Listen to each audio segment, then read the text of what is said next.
నమస్కారం. Ahalya TV news కి స్వాగతం. ముందుగా ముఖ్యాంశాలు.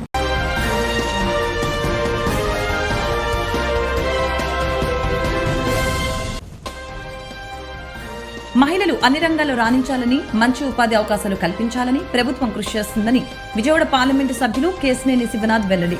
ప్రభుత్వ పథకాలని, సబ్సిడీలను అందుకొని మహిళా పారిశ్రామికవేత్తలుగా ఎదగాలని సూచన.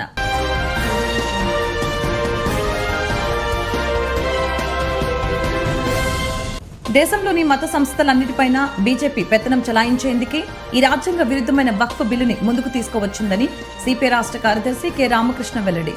భవిష్యత్తులో క్రైస్తవ ఆస్తులపైన కన్నేసిందని, దేవాలయ భూములపైన నిఘా ఉంచిందని ఆరోపణ.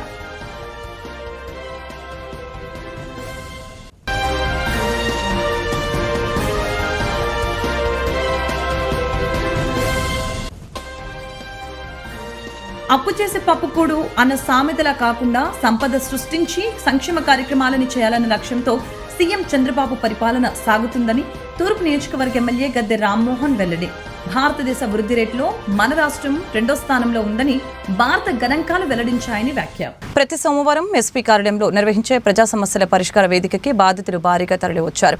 ఫిర్యాదుల్ని పోలీసు ఉన్నతాధికారులు స్వీకరించారు. ఆయా సమస్యల పరిష్కారానికి తగు చర్యలు తీసుకుంటామని భరోసా కల్పించారు.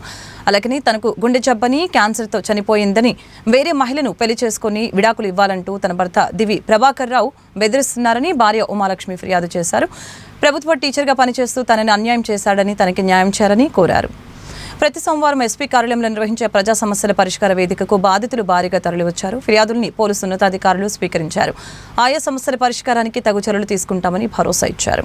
మాది గుంటూరు జిల్లా వెంగళాపాలెం గ్రామం సార్.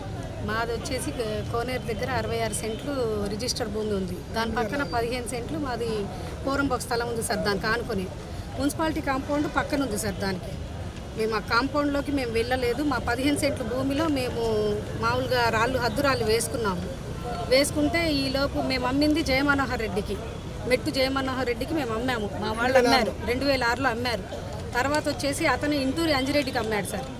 ఇంటూరి అంజిరెడ్డికి అమ్మితే అతను ప్లాట్లు చేసుకొని, మేము 66 సెంట్లు అమ్మింది ప్లాట్లు చేసుకొని మిగతా 15 సెంట్లు రోడ్డుకు వదులుకున్నాడు సార్. బాటకి వదిలేడు. మేము వెళ్ళి అడగగా అప్పుడు ఆ వైసీపీ హయాంలో మా మీద దౌర్జన్యం చేశారు.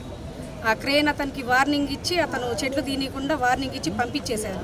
నెక్స్ట్ ఏం జరిగిందంటే, సరే వీళ్ళు ఇలా చేస్తున్నారు, వీళ్ళ గవర్నమెంట్ ఉందని చెప్పేసి మేము కామ్గా ఊరుకున్నాం సార్. తర్వాత రీసెంట్గా మళ్ళీ ప్లాట్లు అమ్ముతున్నారని తెలిసింది మాకు. తెలిస్తే మేము హద్దురాళ్ళు వేసిన తర్వాత మాలిక్ అనేవాడు వచ్చాడు సార్. దాంట్లో 2 సెంట్లు మాత్రమే కొన్నాడు. కొంటే అతను వచ్చాడు, దాంట్లోకి వచ్చి ఆ హద్దురాళ్ళు పీకేశాడు. ఒక 10 మందిని తీసుకొచ్చి పీకేసిన తర్వాత నెక్స్ట్ అతనే వెళ్ళి కంప్లైంట్ పెట్టాడు మా మామయ్య మీద, హజరత్ వలి మీద కంప్లైంట్ పెట్టాడు. సిఏ గారి దగ్గరికి పంపించారు. సార్ ఏమన్నారు, నల్లపాటి సిఏ గారు, తన వంశీధర్ గారు ఏమన్నారు, సర్వే చేయించుకోండి, మీ స్థలంలోకి ఆయన వచ్చాడన్నారు కదా, 66 సెంట్లు కొలితేసుకొని ఇంకా మీ వరకు మీరు చూసుకోండి, మీ 66 సెంట్లలో బాట వేసుకోండి అని చెప్పారు. ఎస్ఐ కూడా అదే చెప్పారు, వీరనారాయణ సార్. తను కూడా ఏం చెప్పారు, నువ్వు నీ స్థలంలోకి వచ్చారు అంటున్నావు కాబట్టి నువ్వు సర్వే చేయించుకొని మిగతా నీ దాంట్లోనే 66 సెంట్లోనే నువ్వు రోడ్డు వదులుకోవాలి, వేరేది పక్క దాంట్లో నువ్వు ఎలా వెళ్తావని తను క్వశ్చన్ చేశారు ఆ సార్ కూడా. సరే అని చెప్పి తన ప్రకారం చెప్పిన తర్వాత సార్ పూర్వీకుల ఆస్తి రిజిస్టర్ పట్టా భూమి ఏమో మా తాత ముత్తాతలది. మా మామయ్య వీళ్ళందరూ సాగు చేశారు, జొన్న ఇవన్నీ పండించారు. పక్కన పోరంబొక్క దాంట్లో మొత్తం ఏది గోంగూర, జొన్న అన్ని పండించారు. అది కంటిన్యూ జరుగుతూనే ఉంది, ఊళ్ళో అందరికీ తెలుసు సార్. ఆ రిజిస్టర్ పక్కన 15 సెంట్లు పోరంబొక్క ఉంది. ఊళ్ళో అన్ని పోరంబొక్క స్థలాలే, అన్నిట్లో గట్టిళ్ళు వేసుకున్నారు. మా దగ్గర డబ్బు లేక మేము వేసుకోవాలా, మా పిల్లలకన్నా సంక్రమించి దాస్తి అని చెప్పి మేము ఊరుకున్నాము. అయితే ఇతను మాలిక్ అనే అతను కంప్లైంట్ ఇచ్చిన తర్వాత సర్వే పెట్టుకోమంటే ఏ రోజు రాలే. మళ్ళీ పండక్కి ఒక రోజు ముందు మాలిక్ అనే అతను వచ్చి పాకాయి అవన్నీ పీకాడు, తాటాకులు ఇవన్నీ పీకి దౌర్జన్యం చేస్తూ ఉంటే మేము పీకేదని చెప్తే నేను వీడియోలు తీశాను సార్. దౌర్జన్యంగా మా సైట్లోకి వస్తున్నావు, నీకు సర్వే పెట్టుకొచ్చుకోమన్నారు వీరనారాయణ సార్, పెట్టించుకొని రా, అంతేగాని నువ్వు ఇలా వచ్చి అక్రమంగా చేయమాకని చెప్పి నేను అడిగాను సార్. అడిగిన తర్వాత వెళ్ళిపోయాడు. తర్వాత వేరే వాళ్ళు వచ్చారు, దీంట్లోకి ఇంకొకళ్ళు వచ్చారు, ఫయాజ్ అనే అతను వచ్చాడు. రియాజో ఫయాజో వచ్చాడు సార్. అతనేమన్నాడు, మాట్లాడదామమ్మ కూర్చొని, అది ప్లాట్లు చేశాను కదా వాళ్ళు నష్టపోతారు, దాన్ని ఏదో మాట్లాడదామని చెప్పి అన్నాడు.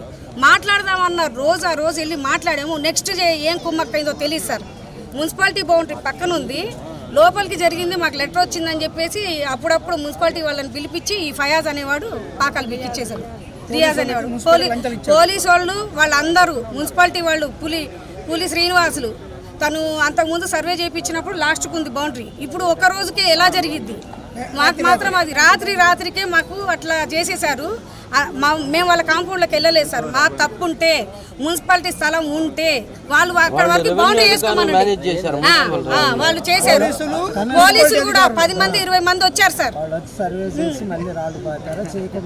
సర్వే చేయకుండా లెటర్ వచ్చిందన్నారు. లెటర్ కూడా మాకు చూపించలేదు సార్. లెటర్ చూపించకుండా ఆ పాకాలు క్రేన్ పెట్టి తొక్కిచ్చేసి నెక్స్ట్ ఏమన్నారు తెలుసా? ఇది పోరంబోకు రిజిస్టర్ పక్కన ఒక ఆఫీసర్ అన్నాడు. దాంట్లో ఒక ఆఫీసర్ నాతో చెప్పాడు ఏమని, రిజిస్టర్ పక్కన పోరంబోకు ఉంటే అది గవర్నమెంట్ ల్యాండ్ అన్నారు. మరి ఊళ్ళో చాలా రిజిస్ట్రేషన్ పోరంబోకు స్థలాలు ఉన్నాయి, అన్ని పడగొట్టండి. వాళ్ళన్నీ ఇల్లేశారు గట్టిలు, వాళ్ళకి పడగొట్టండి. వాళ్ళకి ఎన్ఓఎస్ ఇచ్చారు. మరి ఇవాళ మా పరిస్థితి, మా దగ్గర డబ్బు లేకపోతే మీరు మా స్థలం ల్యాండ్ కబ్జా చేసుకుంటారా? మేము పేదోళ్ళం సార్. మేము ఉన్నోళ్ళం కూడా కాదు. మాకు ఫైనల్గా న్యాయం కావాలి సార్. ఒకటి ఇప్పుడు వాళ్ళది ఉంది రికార్డ్ వైజ్గా. ఇప్పుడు దాకా మొన్నటిదాకా చేసింది బౌండరీ వేరు, మున్సిపాలిటీ బౌండరీ వేరు. ఇప్పుడు ఎలాగో ఒక రోజులోనే ఎలా మారింది బౌండరీ? ఆ బౌండరీ మారినందుకు గాను నాకేంటి, మీరు సర్వే చేసుకోండి. ఆ బౌండరీలో మాది ఉంటే, వాళ్ళది ఉంటే గవర్నమెంట్ వాళ్ళది, వాళ్ళు కట్టుకోమనండి. గోడ తప్పులేదు, మున్సిపాలిటీకి సంబంధించింది ఉంది అని అంటే కట్టుకోమనండి.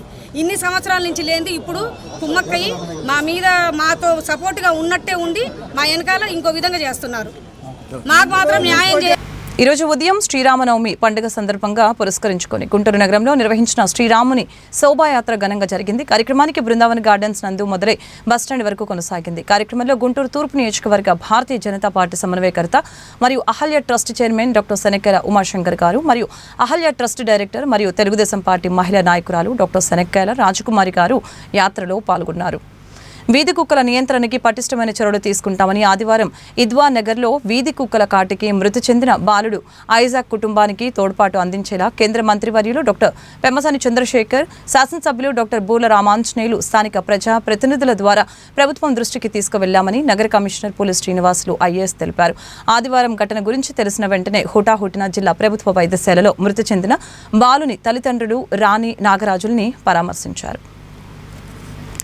మహిళలు అన్ని రంగాలలో రాణించాలని, మంచి ఉపాధి అవకాశాలు కల్పించాలని ప్రభుత్వం కృషి చేస్తుందని విజయవాడ పార్లమెంటు సభ్యులు కేశినేని శివనాథ్ చిన్ని స్పష్టం చేశారు. ప్రభుత్వ పథకాలని, సబ్సిడీలని అందుకుని మహిళలు పారిశ్రామికవేత్తలుగా ఎదగాలని సూచించారు. జక్కంపూడిలో మినీ పారిశ్రామిక హబ్ని ఏర్పాటు చేయనున్నట్లు వెల్లడించారు.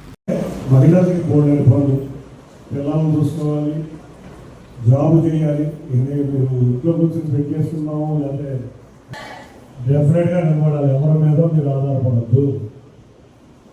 కుటుంబంలో ఇద్దరు కలిసి పనిచేస్తే మీరు ఫ్లరిష్ అవుతారు. మీ పిల్లలు రేపు మీరు పెళ్లి చేసుకున్నాక వచ్చే పిల్లలని ఇన్ఫ్లుయెన్స్, మదర్ ఇన్ఫ్లుయెన్స్ ఎక్కువగా ఉంటుంది ఫాదర్ ఇన్ఫ్లుయెన్స్ కన్నా. అవునా కదా?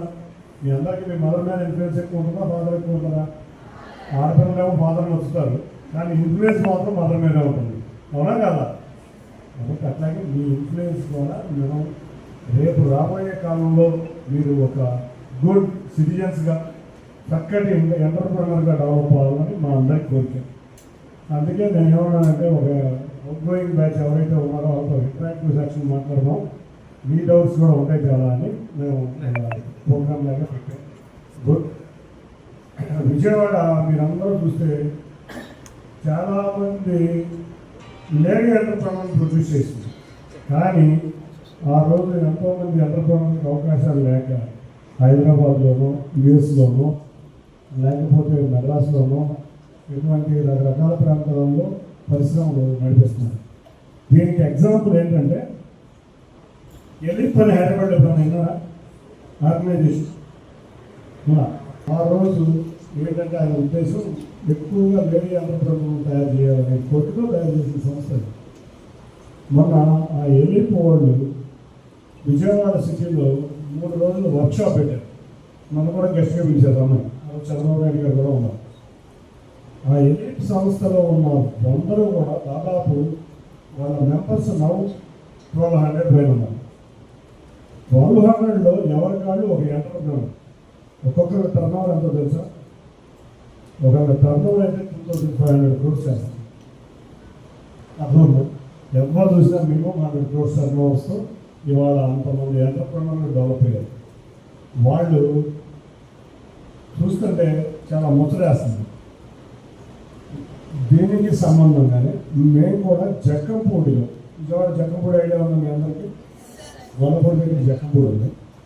ఒక 1 lakh SFP ఎలిప్ ఆర్గనైజేషన్స్కి 3 రోజుల క్రితం నారా చంద్రబాబు నాయుడు గారిని ఒప్పించి ఒక 5 నెలల్లో అడిగైపోయి 1 lakh SFP ఒక ఇండస్ట్రియల్ ఏరియా, అంటే ఇండస్ట్రియల్ అంటే లైట్ ఇండస్ట్రీ చేసే ఇండస్ట్రియల్ ఏరియాని ఇస్తున్నాం అన్నిటికీ. దీంట్లో మీ యంగ్ ఎంటర్ప్రెనర్లు ఎవరెవరైతే ఉన్నారో చక్కగా యూటిలైజ్ చేసుకోండి. దీనికి ఏమన్నా డీటెయిల్స్ కావాలంటే మా ఆఫీస్ నుంచి మీకు అన్ని డీటెయిల్స్ ప్రొవైడ్ చేస్తాం. అంతేకాకుండా మేడం కూడా మేము ఇస్తాం. చక్కటి అవకాశం ఒక ఎలిప్ అనే దాన్ని విజయవాడలో కూడా. దేశంలోని మత సంస్థలన్నిటిపైన బీజేపీ పెత్తనం చెలాయించేందుకే ఈ రాజ్యాంగ విరుద్ధమైన వక్ఫ్ బిల్లుని ముందుకు తీసుకువచ్చిందని, భవిష్యత్తులో క్రైస్తవ ఆస్తులపైన కన్నేసిందని, దేవాలయ భూములపైన నిఘా ఉంచిందని సిపి రాష్ట్ర కార్యదర్శి కె రామకృష్ణ ధ్వజమెత్తారు. ఈ మేరకు ఆయన మీడియాతో మాట్లాడారు. బీజేపీతో దేశానికి పెను ప్రమాదం పొంచి ఉందని, బీజేపీ మతోన్మాద రాజ్యాంగ విరుద్ధ చర్యలపై పెద్ద ఎత్తున ఆందోళనకి సిపిఐ సిద్ధమైందని చెప్పారు. రాజ్యాంగంలోని ఆర్టికల్ 26 ప్రకారం ఏ మత సంస్థలైనా సరే తమ వ్యవహారాలని వారే స్వయంగా వ్యవహరించుకునేలా స్వేచ్ఛ కలిగించగా, దానికి విరుద్ధంగా కేంద్రంలోని బీజేపీ ప్రభుత్వం పెత్తనం చేయడానికి, అన్య మతస్థులని అందులో భాగస్వామ్యం చేయడానికి ప్రయత్నిస్తుందని మండిపడ్డారు. అది అంతటితోనే ఆగబోదని, ఖచ్చితంగా క్రైస్తవ ఆలయాలపైన, ఆస్తులపైన, మత వ్యవహారాలపైన దాడులు చేస్తారని, ఇదే ధోరణితో ముందుకు పోతారని, దేవాలయ భూములపైన ఇదే కార్యక్రమాలు చేపడతారని ఆ రోజు కమ్యూనిస్టు పార్టీలు, కాంగ్రెస్ చెప్పాయని తెలిపారు. రాష్ట్రపతి ఆమోదముద్ర వేశారు. అది భారతదేశ ప్రజాస్వామ్యానికి, లౌకికవాదానికి అత్యంత ప్రమాణం దీని ద్వారా రాబోతుంది. ఇదేదో ముస్లింలకు సంబంధించిన అంశంగా మాత్రం చూడండి. ఎందుకంటే రాజ్యాంగ పరంగా ఆర్టికల్ 25 and 26 రాజ్యాంగంలో 25, 26 అధికరణాలకు సంబంధించి చాలా క్లియర్గా ఉంది. భారతదేశంలో ఏ మతస్థుడైనా సరే స్వేచ్ఛగా జీవించవచ్చు, అదేవిధంగా వాళ్ళ కార్యకలాపాలు నిర్వహించవచ్చు, వాళ్ళ సంస్థలు ఏవైతే ఉన్నాయో అవన్నీ వారి అధీనంలో వాటిని నడుపుకోవచ్చు. దురదృష్టం ఏమంటే ఇవాళ ప్రభుత్వ జోక్యము ఇక్కడ స్టార్ట్ అయింది. వక్ఫ్ బోర్డు దగ్గర నుంచి వాళ్ళు స్టార్ట్ చేస్తూ ఉన్నారు. తర్వాత వాళ్ళందరితో ఆగదలుచుకోలేదు. ఇప్పుడు క్రైస్తవుల ప్రాపర్టీస్ అన్ని కూడా వాళ్ళకి ఎక్కడెక్కడ ఏముందో దాని గురించి వాళ్ళ వివరాలు సేకరిస్తూ ఉన్నారు. మాకు సమాచారం ఉంది. ముఖ్యంగా భారతీయ జనతా పార్టీని నడుపుతున్నటువంటి RSS వారి ఇంగ్లీష్ పత్రిక ఆర్గనైజర్లో ఆల్రెడీ ఒక ఆర్టికల్ కూడా రాశారు. ఆ ఆర్టికల్ ఏమంటే, దేశవ్యాప్తంగా క్యాథలిక్ చర్చెస్కి బ్రిటిష్ ప్రభుత్వము 7 కోట్ల హెక్టార్ల భూమిని లీజుకి ఇచ్చారని చెప్పి ఆ ఆర్టికల్ రాశారు. కాబట్టి ఇప్పుడు దేశవ్యాప్తంగా ఎక్కడెక్కడ క్రైస్తవుల ఆస్తులు ఉన్నాయో వాటన్నిటిపైన కూడా ప్రభుత్వం ఇప్పటికే సమాచారాన్ని సేకరిస్తూ ఉంది. అటు క్రైస్తవులు, హిందూ, ముస్లింలు అయిపోయిన తర్వాత దేశవ్యాప్తంగా ఉన్న దేవాలయాల ఆస్తులపై కూడా వాళ్ళు రాబోతూ ఉన్నారు. భారతదేశంలో డాక్టర్ బిఆర్ అంబేద్కర్ గారు ప్రసాదించిన ఈ రాజ్యాంగం ప్రకారం ఏదైతే మత స్వేచ్ఛ ఉందో, మత సంస్థల నిర్వహణ ఉందో దానికి గుర్తు కొడిచే పద్ధతుల్లో ప్రభుత్వం ఇవాళ పెత్తనం చెలాయించే పద్ధతుల్లో ముందుకు పోతా ఉంది. దీన్ని అందరూ కూడా వ్యతిరేకించాలి. దురదృష్టవశాత్తు మన రాష్ట్రంలో ఉన్న 3 ప్రధాన ప్రాంతీయ పార్టీలు, తెలుగుదేశం, వైఎస్ఆర్ కాంగ్రెస్, జనసేన పార్టీలు 3 కూడా వారు నిజం చెప్పాలంటే మైనార్టీలకే కాదు రాజ్యాంగానికే ద్రోహం చేస్తారు. మిమ్మల్ని మీరు గమనించాల్సింది ఏమంటే, మీరు ఏం మాట్లాడుతూ ఉన్నారు, మభ్యపెట్టే మాటలు మాట్లాడుతూ ఉన్నారు తప్ప మీరు ఒక స్పష్టమైన వైఖరి తీసుకోలేకపోతూ ఉన్నారు. తెలుగుదేశం పార్టీ అయితే మేము అమెండ్మెంట్స్ పెట్టామన్నారు, బిల్లుకి అనుకూలమన్నారు. ఇంకా పవన్ కళ్యాణ్ అయితే పవన్ కళ్యాణ్ చెప్పనక్కర్లే. పవన్ కళ్యాణ్ అసలు బీజేపీ వాళ్ళకంటే ఎక్కువ ఇలా పండగ చేసుకుంటారు. అసలు ఆ పవన్ కళ్యాణ్ ఏమన్నా బిల్లు చదివాడా లేదా కూడా నాకు డౌటే. ఎందుకంటే ఆ పవన్ కళ్యాణ్ ఏమంటాడంటే, ఈ బిల్లులు ఆమోదించడం ద్వారా భారతదేశంలో ఉన్న పేద ముస్లింలందరికీ కూడా ఇవాళ న్యాయం జరిగిందని చెప్తా ఉన్నాను. ముస్లింలకు మేలు జరిగిందని చెప్పి ఆయన చెప్తా ఉన్నా అంటే ఆయన పాప బిల్లు చదివినట్టు లేదు. ఎవడో పేపర్లో ఏదో రాసేస్తే దాన్ని చదువుతా ఉన్నారు. ఇంకా అదేవిధంగా వైఎస్ఆర్ కాంగ్రెస్ పార్టీ వాళ్ళు లోక్సభలోనేమో వ్యతిరేకించారు, రాజ్యసభలోకి వచ్చేందుకు చేతులు పెట్టేశారు. కాబట్టి ఏమంటే ఇవాళ రాష్ట్రంలో ఉన్న మైనార్టీలకే కాదు, రాష్ట్రంలో ఉన్న ప్రజాతంత్రవాదులందరూ కూడా దీనిపైన ఇవాళ ఆలోచించే పరిస్థితి వచ్చింది. వీళ్ళు అపనమ్మకంగా అంటే మోడీకి భయపడి, బీజేపీకి భయపడి, అమిత్ షాకి భయపడి వారు ఏం చెప్తే దాన్ని చేతులు తీసే కార్యక్రమం జరిగితే ప్రజాస్వామ్యం అపహాస్యం పాలవుతుంది. కాబట్టి అందరూ కూడా ఆలోచించాలి. ముఖ్యంగా ఆంధ్ర రాష్ట్ర ప్రజలు ఈ విషయంలో గట్టిగా నిలబడి పోరాటాన్ని ముందుకు రావాలని కోరుకుంటున్నాం. అప్పు చేసే పప్పుకూడు అన్న సామెతలాగా కాకుండా సంపద సృష్టించి సంక్షేమ కార్యక్రమాలను చేయాలన్న లక్ష్యంతో ముఖ్యమంత్రి చంద్రబాబు నాయుడు పరిపాలన సాగుతుందని తూర్పు నియోజకవర్గ ఎమ్మెల్యే గద్దె రామ్మోహన్ వెల్లడించారు. భారతదేశ వృద్ధి రేట్లో మన రాష్ట్రం 2వ స్థానంలో ఉందని భారత గణాంకాలు వెల్లడించాయని చెప్పారు. ప్రభుత్వం ఉద్యోగ కల్పనపై ప్రత్యేక దృష్టి పెట్టిందని, కొత్త కంపెనీలు రాష్ట్రానికి వస్తున్నాయని వివరించారు. చంద్రబాబు నాయుడు గారు 1 సంవత్సర కాలం పరిపాలనలోనే మన జీడిపి వృద్ధి రేటు భారతదేశంలోనే 2వ స్థానంలో ఉంది. అంటే ఆయన వచ్చిన దగ్గర నుంచి కూడా అన్ని రకాలుగా ఆర్థిక రంగాన్ని మెరుగుపరచడానికి, ప్రజలకి సౌకర్యాలు కలిగించడానికి, ఉద్యోగ కల్పనకి, సంక్షేమ కార్యక్రమాలకి ఈ 4టికి ప్రాధాన్యత ఇచ్చి సంపద పెంచి మాత్రమే మనం అన్ని కార్యక్రమాలు చేయాలి, అప్పు తెచ్చి పప్పు కూడలేగా కార్యక్రమాలు చేయకూడదని ఒక ఆలోచనతో ఆయన ముందుకెళ్ళడం జరుగుతూ ఉంది. అనేకమైన సత్ఫలితాలు, అనేకమైన కంపెనీలు వస్తూ ఉన్నాయి, ఉద్యోగ కల్పన జరుగుతూ ఉంది. అదేవిధంగా సంక్షేమ కార్యక్రమాలు కూడా జరుగుతూ ఉన్నాయి. మరింత విరివిగా సంక్షేమ కార్యక్రమాలు ఏర్పాటు చేయడానికి కూడా ప్రణాళిక సిద్ధంగా చేసుకున్నారు. గత ఎలక్షన్లకు ముందు ఇచ్చిన ప్రతి ఒక్క హామీని నెరవేర్చాలని చెప్పి చాలా ఉద్దేశంతో ఆయన ముందుకెళ్ళడం జరుగుతూ ఉంది. వీటన్నిటికీ సూచన వృద్ధి రేటు పెంపు. మరి వృద్ధి రేటు పెరగటం అంటే భారతదేశంలో 2వ రాష్ట్రంగా వచ్చిందంటే, గతంలో అన్ని రాష్ట్రాల కంటే వెనకబడిన రాష్ట్రం. గత 5 సంవత్సరాల పాలనలో వైఎస్ఆర్సీపీ పార్టీ పాలనలో మైనస్ వచ్చింది, వృద్ధి రేటు మైనస్ వచ్చింది. ఒకవేళ ఏదైనా 5 సంవత్సరాల్లో 1-2 సార్లు వస్తే అది 2-3% రావడం జరిగింది. సో ఖచ్చితంగా నారా చంద్రబాబు నాయుడు గారికి మనందరం కూడా సహకరించి మన రాష్ట్రాన్ని, మన పిల్లల భవిష్యత్తుని, రాబో తరాల యొక్క అవసరాలని తీర్చడానికి భారతదేశంలో ఏ విధంగా వృద్ధి రేట్లో 2వ స్థానంలో వచ్చిందో రెండు కూడా ప్రథమ స్థానంలో పొందేటట్టు, సంక్షేమ కార్యక్రమాల్లో అన్ని రాష్ట్రాల కంటే ముందుండేటట్టు, సంక్షేమ కార్యక్రమాలని, అభివృద్ధి కార్యక్రమం 2 కళ్ళ సిద్ధాంతంతో ఆయన ముందుకు తీసుకువెళ్తా ఉన్నారు. ఆయనకి మనస్ఫూర్తిగా మీరందరూ సహకరించాలని మీ ద్వారా కోరుతా ఉన్నారు. 45 ఏళ్ల కాలంలో ప్రపంచంలోనే అతిపెద్ద పార్టీగా బీజేపీ అభివృద్ధి చెందిందని మాజీ కార్పొరేటర్ ఉత్తమ్ చంద్ బండారి తెలిపారు. బీజేపీ ఆవిర్భావ వేడుకలు, శ్రీరామనవమి పర్వదినం ఒకే రోజు రావటం బీజేపీ శ్రేణులకి నిజమైన పండగని అన్నారు. మోడీ నాయకత్వంలో రామరాజ్య స్థాపన లక్ష్యంగా పార్టీ శ్రేణులు పనిచేయాలని ఆయన పిలుపునిచ్చారు. శ్రీరామనవమి శుభాకాంక్షలు అందరికీ. ఏదైతే ఈరోజు పాత బస్తీలో మన బండారి గారు, పొట్టి శ్రీరామ్ గారి ఆధ్వర్యంలో 45వ ఆవిర్భావం దినోత్సవం బీజేపీ పార్టీ ఏదైతే శ్యామ్ ప్రసాద్ ముఖర్జీ గారు, దీన్ దయాళ్ గారు, వాజ్పేయి గారు, అడ్వాణీ గారు ఈ పార్టీని ఇక్కడ తెచ్చడం కారణం ఉన్నారో వాళ్ళందరికీ కృతజ్ఞతలు చెప్తూ సీనియర్ నాయకులందరికీ ఈ పార్టీ ఆవిర్భావం దినోత్సవం అందరికీ శుభాకాంక్షలు.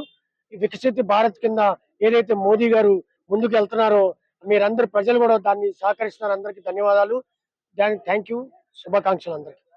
దేశ ప్రజలందరికీ శ్రీరామనవమి శుభాకాంక్షలు. దాంతో పాటుగా ఈరోజు భారతీయ జనతా పార్టీ 45వ ఆవిర్భావ దినోత్సవం జరుపుకుంటున్న సందర్భంగా భారతీయ జనతా పార్టీ కుటుంబ సభ్యులందరికీ కూడా భారతీయ జనతా పార్టీ ఆవిర్భావ దినోత్సవ శుభాకాంక్షలు. ఈ దేశంలో ఏదైతే అధికారం కోసం రాజకీయ పార్టీలు పుట్టాయో, ప్రతి పార్టీ యొక్క పరమావధి అధికారమే అని భావిస్తూ ఉన్నామో, వాటన్నింటికి ఒక నూతన అధ్యాయాన్ని తెరుస్తూ 1980 ఏప్రిల్ 6వ తారీఖున భారతీయ జనతా పార్టీ యొక్క ఆవిర్భావం జరిగింది. సిద్ధాంతాలే పరమావధిగా, దేశ ప్రయోజనం, సర్వతోముఖాభివృద్ధి ధ్యేయంగా పార్టీ ఆవిర్భావం. అలాగే ఆ రోజు నుంచి 45 సంవత్సరాలుగా పార్టీకి అధ్యక్షులు ఎవరైతే ఉన్నారో వాళ్ళందరూ కూడా సిద్ధాంతాలని కట్టుబడి దేశ పురోభివృద్ధికి పాటుపడుతూ అనేక రకాలైన త్యాగాలకి కూడా తెగించకుండా భారతీయ జనతా పార్టీ ఆ రోజు పార్లమెంట్లో ఒక స్థానం నుంచి ఈరోజు 11 సంవత్సరాలుగా అధికారం చెలాయిస్తూ, అలాగే ఏదైతే సిద్ధాంతాలు ఉన్నాయో వాటన్నింటికీ కట్టుబడి ఆ రోజు ఏదైతే నిర్మాణాత్మకమైన నిర్ణయాలు తీసుకొని పార్టీ సిద్ధాంతాలు అనుగుణంగా భారతీయ జనతా పార్టీ రూపు చెందిందో వాటన్నింటినీ పరిపూర్ణంగా నెరవేర్చేలాగా ముందుకెళ్తున్న భారతీయ జనతా పార్టీ ఈరోజు ఒక్కొక్క రాష్ట్రం కైవసం చేసుకుంటూ అత్యధికంగా 23-24 రాష్ట్రాల్లో అధికారం మిత్రపక్షాలతో అధికారాన్ని నడుపుతూ అతి త్వరలో యావత్ భారతదేశం అంతా కూడా భారతీయ జనతా పార్టీ పరిపాలన కిందకి తీసుకొచ్చేలాగా, రామరాజ్య స్థాపన కోసం పాటుపడేలాగా భారతీయ జనతా పార్టీ పాటుపడుతోంది. దానికోసం పార్టీ కార్యకర్తలు అందరం కూడా కృత నిశ్చయంతో మేమందరం పనిచేస్తున్నాం. మా పార్టీ సిద్ధాంతాలకే మాకు మూల కారణం. అలాగే మా నాయకులు కానీ మా కార్యకర్తలు కానీ సిద్ధాంతాలను ఏ రోజు వీడకుండా ఈ పార్టీని ఇంత ప్రపంచంలోనే అతిపెద్ద పార్టీగా ఆవిష్కరించడానికి దోహదపడిన ప్రతి కార్యకర్తకి కూడా ఈరోజు ధన్యవాదాలు తెలియజేసుకుంటున్నాం. భారత్ మాతాకి జై. శ్రీ సీతారాముల కళ్యాణ మహోత్సవం విజయవాడ ఇంద్రకీలాద్రిపై అంగరంగ వైభవంగా జరిగింది. వసంత ఋతువులో చైత్రశుద్ధ నవమి రోజున శ్రీ సీతారాముల కళ్యాణం, ఆ మర్నాడు దశమి రోజున శ్రీరామ పట్టాభిషేకం జరిపించే సాంప్రదాయం ఇంద్రకీలాద్రిపై సాంప్రదాయంగా కొనసాగుతుంది. చైత్రశుద్ధ దశమిని ధర్మరాజు దశమి, శాలివాహన జయంతి అనే పేర్లతోనే పిలుస్తారు. ఈ దశమి రోజున శ్రీరామ నామస్మరణ చేయటం, శ్రీ దుర్గా మల్లేశ్వరుల సన్నిధిలో శ్రీరామ పూజ ఉత్తమమని పురాణాలు పేర్కొంటాయి. రాజగోపురం ముందు కళావేదికపై శ్రీరామ పట్టాభిషేకం వైభవంగా జరిగింది. కార్యక్రమంలో స్థానాచార్య వి శివప్రసాద్ శర్మ, ప్రధాన అర్చకులు ఎల్ దుర్గా ప్రసాద్, వేద పండితులు పాల్గొన్నారు.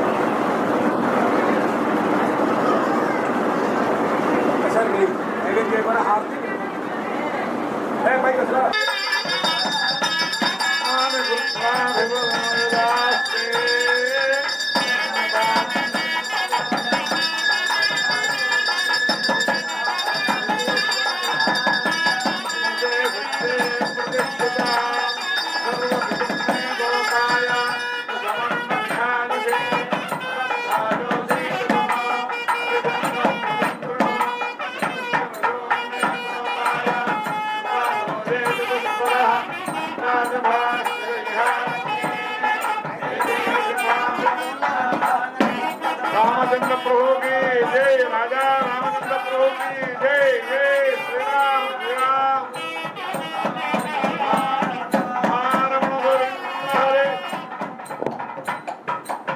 नारायणाय विद्महे वासुदेवाय धीमहि तन्नो विष्णु प्रचोदयात्। महादेवाय विद्महे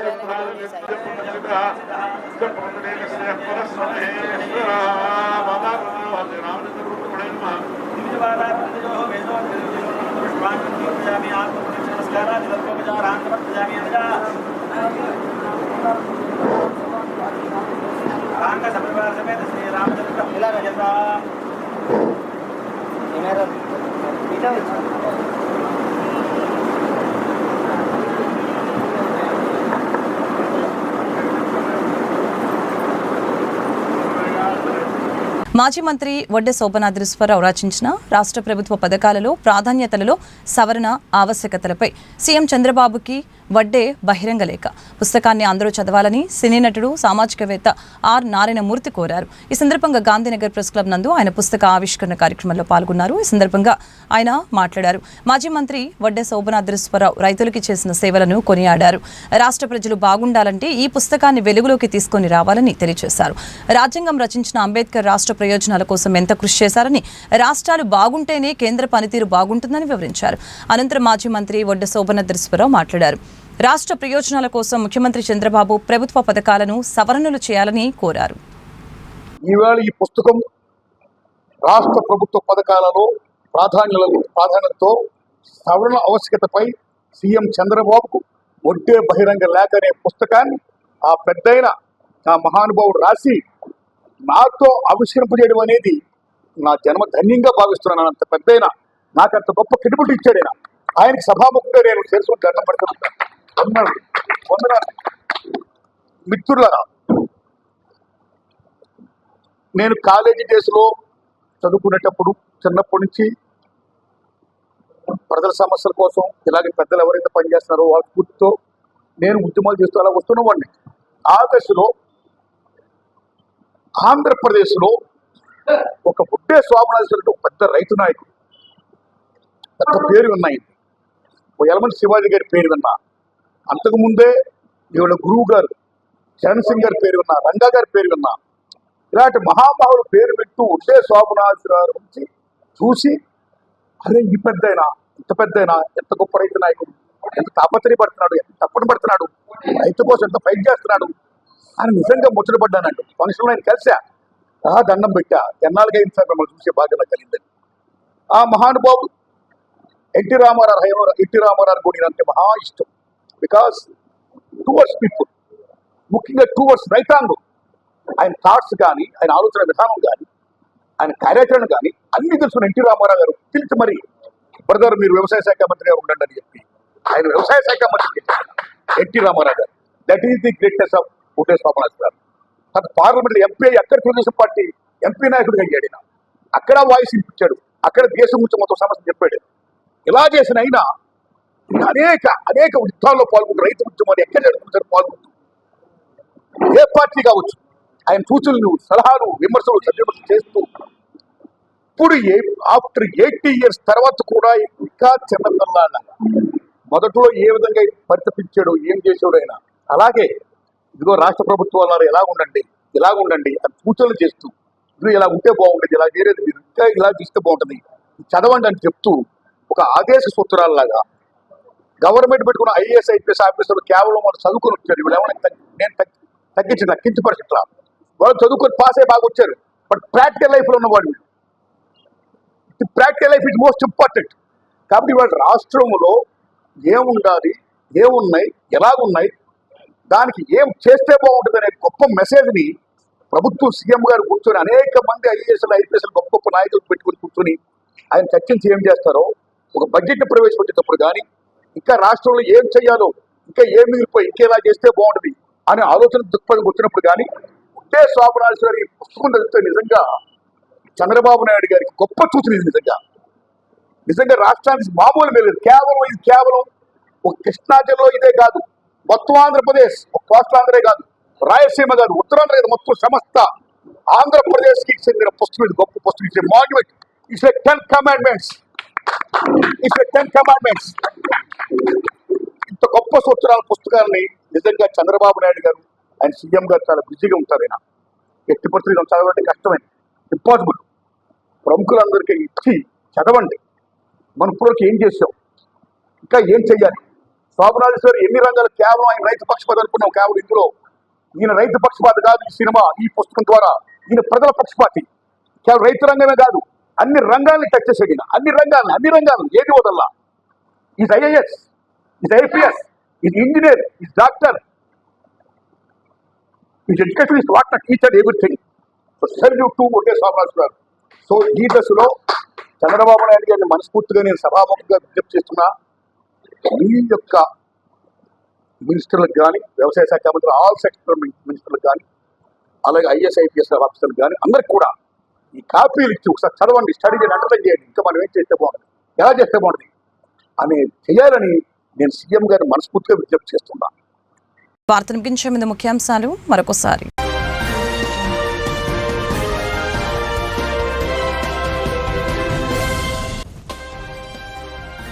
మహిళలు అన్ని రంగాల్లో రాణించాలని, మంచి ఉపాధి అవకాశాలు కల్పించాలని ప్రభుత్వం కృషి చేస్తుందని విజయవాడ పార్లమెంటు సభ్యులు కేశినేని శివనాథ్ వెల్లడి. ప్రభుత్వ పథకాలని, సబ్సిడీలను అందుకొని మహిళా పారిశ్రామికవేత్తలుగా ఎదగాలని సూచన.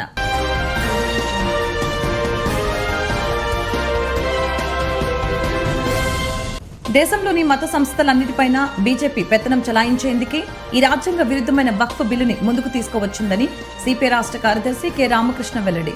భవిష్యత్తులో క్రైస్తవ ఆస్తులపైన కన్నేసిందని, దేవాలయ భూములపైన నిఘా ఉంచిందని ఆరోపణ.